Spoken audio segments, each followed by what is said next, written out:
आसमां से आई फातिमा ज़ोहरा की ये सदा, उम्मत ने मुझको लूट लिया वाह मोहम्मदा, उम्मत ने मुझको लूट लिया वाह मोहम्मदा। इस वक्त कौन हक़े मोहब्बत करे अदा, हाय हाय ये जुल्म और दो आलम का मुक़्तदा।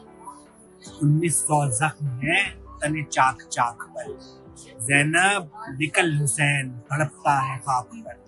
अभी मैं खड़ा हूँ टिल्ला ज़ैनबिया पे, जहाँ नबी की नवासी ने अपने भाई को बेदर्दी से कत्ल होते देखा। निश्चय कहता है जी मज़हब बहुत बड़ा नशा है। मैं कहता हूँ पावर का नशा मज़हब से भी बड़ा है। पावर के इस नशे ने मज़हब की अजीबो गरीब कड़ियों की भी परवाह नहीं की।